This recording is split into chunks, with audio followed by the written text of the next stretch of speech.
Okay, so I used to think I had it all figured out. Not life, obviously. That's still kind of a shit show. But I thought I knew my purpose. I wasn't one of those people drifting around my 20s asking, what the hell am I supposed to do with my life? No. I was certain of my grand purpose on this earth by the ripe old age of 17. And for me, that was becoming a professional musician. That was the plan for my life as a grown up. So, from the time I was a teenager in the late 80s and later into the 90s, music wasn't just something I loved, it was the reason I existed. It was the thing that was going to save me from a boring life of mediocrity. It was the thing that was going to prove that I wasn't just another nobody. And for a while, that certainly kept me alive. And also relatively insane, as you will see. So I believed I found my calling, or my destiny, I suppose. Basically, the cosmic reason why my molecules got assembled into this particular arrangement of flesh and neurosis. I thought if I poured every drop of my blood and sweat into music, I'd finally arrive. People would know my name. I'd have purpose tattooed across my existence in neon lights. And anyone who ever doubted me would have to eat their words and maybe buy a ticket to my sold out show. And let's be real. It wasn't just about art. It was about ego. I mean, I was swimming in that. It was about proving that forging my own path hadn't been a colossal mistake. Because I'd chosen the life that they warned you about. You know, the unstable life of true independence. The good luck paying rent life. The life where you're eating ramen noodles and driving cars held together with duct tape and, blind hope. And for a long time, I wore that chaos like a badge of honor. I thought that the suffering was somehow noble. And I thought it meant that I was serious. That I was sacrificing for my, higher purpose. And to be fair, those were much more, let's say, idealistic times, the likes of which we don't see anymore. But here's the thing. Purpose sounds beautiful until it becomes a trap. And eventually, inevitably, mine did. Because, no matter how driven you are, and no matter how certain you feel, you can't outrun this little voice in the back of your head that whispers, "Is this it?" Or the fear that maybe You built your whole identity on something that doesn't even exist. And for me, that voice got louder every year, though it took many years for it to become excruciatingly loud. Because my purpose, this thing that was supposed to save my ass in this one precious, crazy life, was actually quietly killing me instead. I guess what I'm saying is this. I did have a purpose, and I was certain of it. Nonetheless, I was completely, neurotically wrong. Now, don't worry. It gets a little funnier from here.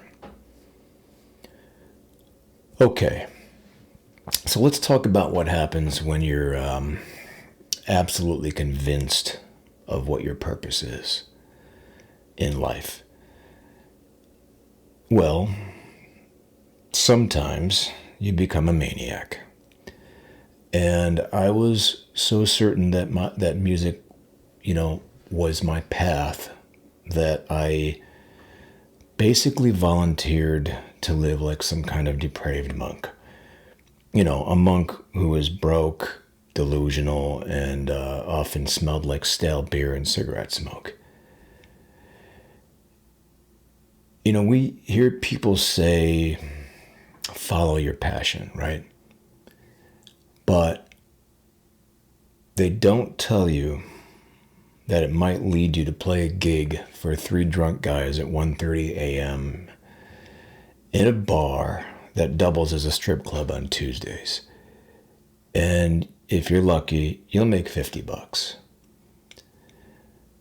And they don't tell you that, you'll be hauling amps up icy basement stairs, thinking, this must be what success feels like. No, man, that's just back pain. And, the best part is you convince yourself that it's, this word again, noble suffering.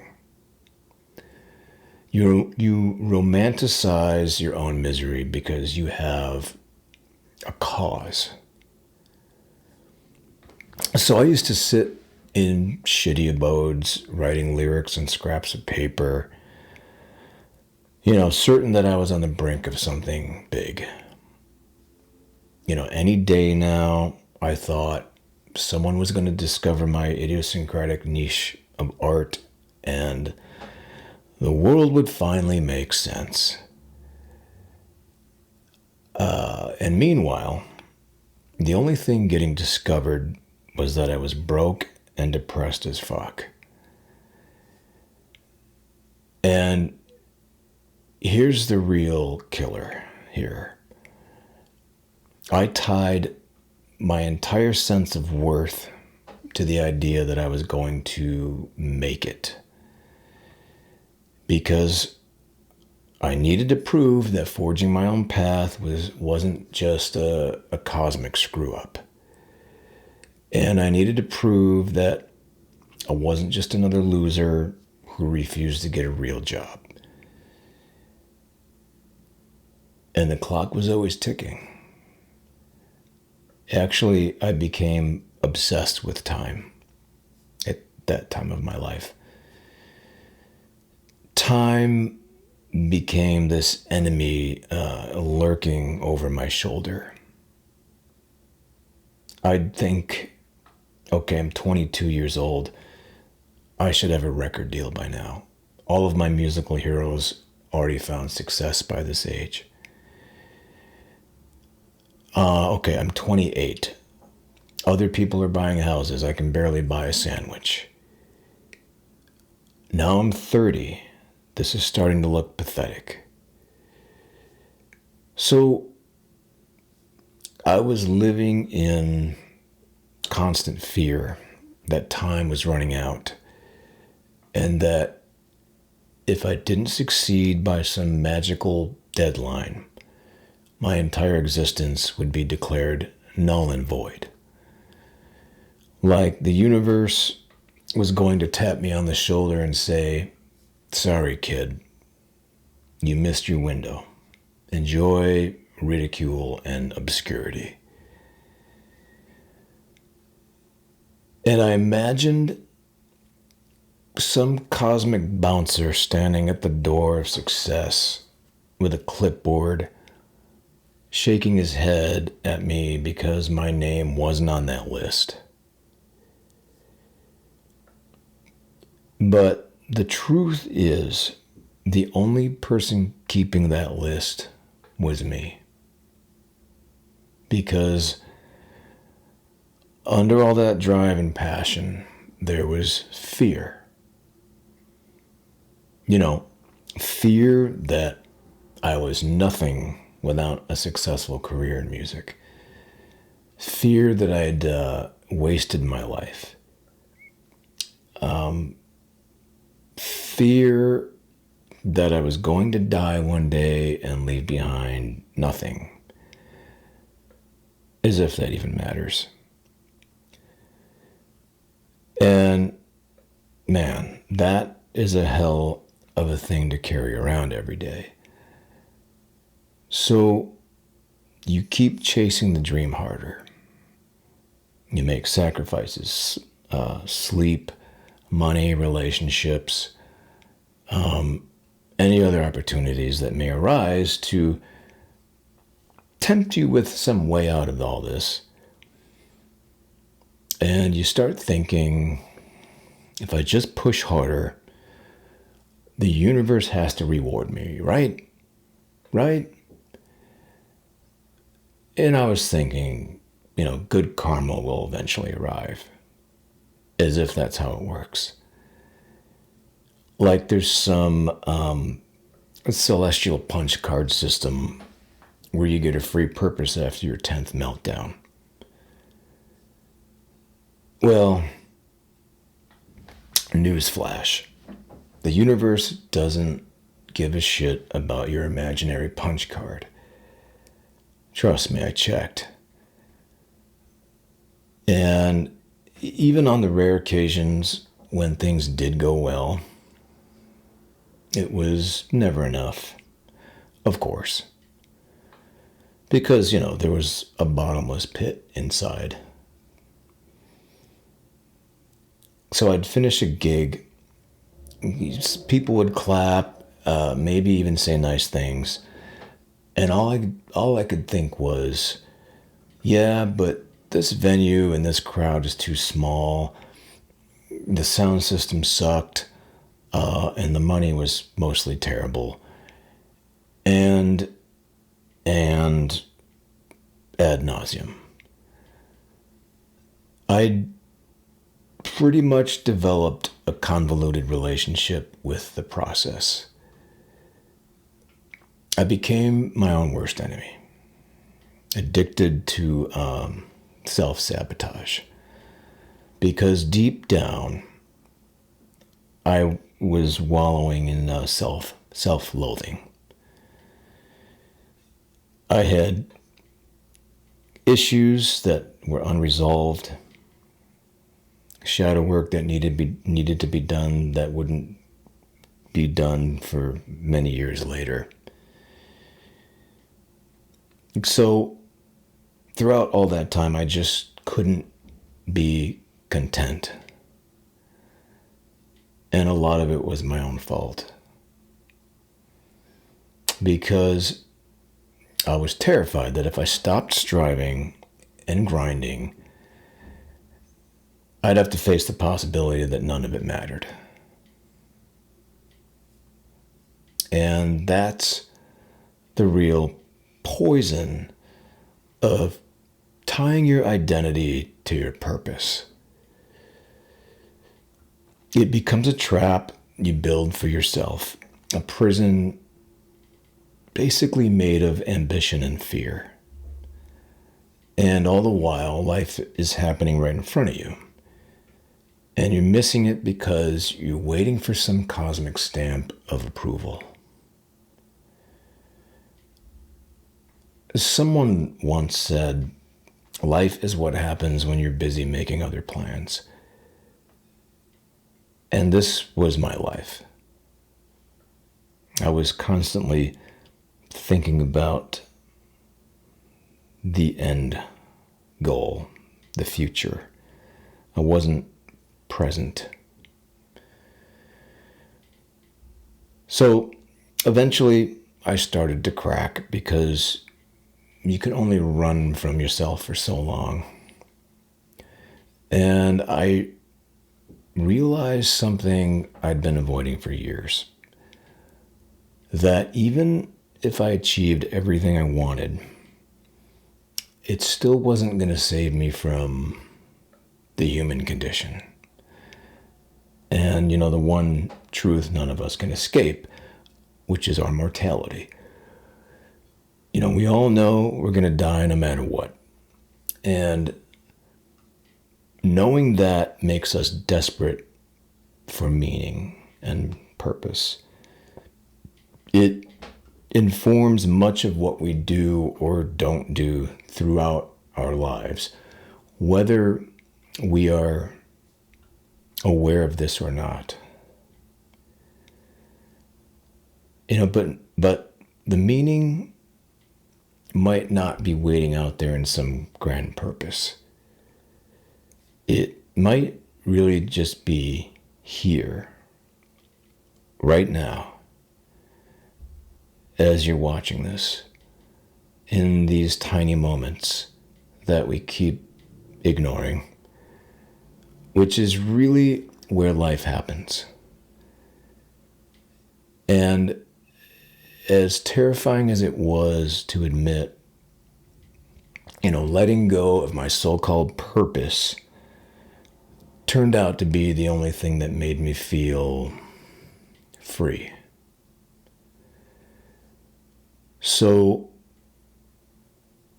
here's what happened after I let go of the whole purpose fantasy. I didn't achieve any kind of enlightenment. And I didn't suddenly become calm or, spiritually centered or start eating kale. I just stopped living like my entire life was a waiting room. And I eventually stopped treating every day like a stepping stone to some future where I'd finally be allowed to feel okay. I started paying attention, not in some poetic, slow motion, I now appreciate the little things kind of way. More like, I've never actually tasted my coffee before because I've been too busy calculating how much of a failure I am by age 34. Realizing how disconnected I was from reality, not in some spiritual sense, but literally from the present moment, from the people in my life, and even from my own breath. Now, I'm not saying I became some enlightened monk. I still have low-key meltdowns about things entirely outside of my control. But I'm not chasing anything and I'm not forcing anything anymore. I stopped needing everything I do to mean something. And paradoxically, that's when it started to mean something. So it turns out once we stop trying to assign our lives some giant cosmic significance, you get access to a different kind of meaning. Not the billboard version, and not the kind that gets an applause or a bunch of likes or a book deal, etc. But the quiet kind, the kind you feel when you're just sitting on the floor and drinking tea and not, hating yourself. The kind that shows up when you're talking to a friend and you actually hear what they're saying, because for once you're not mentally rehearsing your next delusional achievement or just waiting for your turn to talk. And I would say the kind that sneaks in when you stop trying to conquer the world and instead you just exist in it with no expectations or aspirations of any kind. All right, so here's something nobody really tells you. You don't need a purpose to be present. And being present might just be the closest thing to peace that we really get in this life. But look, I get it. We're human and we're time-bound as self-aware creatures trying to survive with the knowledge that we're going to die, which is in itself, in my opinion, a form of sanity, a sort of form of controlled insanity that we just bear throughout our lives and find multitudes of ways to cover up somehow, distract ourselves from. There's a great deal of distraction in our lives. So the thing is, in light of this, it's natural that we want a story and we want the plot to make sense. We want to look back on it all and go, oh, that's why everything sucked for a couple of decades. It was actually leading somewhere. But maybe it wasn't. Maybe some things just sucked for no reason whatsoever. Now, I'm a firm believer that things don't always happen for a reason. And I know that this is a controversial subject. I probably could do a whole video on the topic of, do things happen for a reason or not? But, things may never happen for a reason. That is a possibility. And personally, I think that's okay. I'm fine with that. I mean, do we really need a cosmic justification for everything? So maybe the point of life is just to live it. As Alan Watts once said, the meaning of life is just to be alive. It is so plain and so obvious and so simple, and yet everybody rushes around in a great panic, as if it were necessary to achieve something beyond themselves. And maybe the miracle isn't some grand purpose, or any purpose for that matter. Maybe the miracle is just not being completely insane while still being alive and occasionally laughing. And, maybe making someone else feel a little less alone. I mean, that's not a TED Talk, but it's also not a delusion.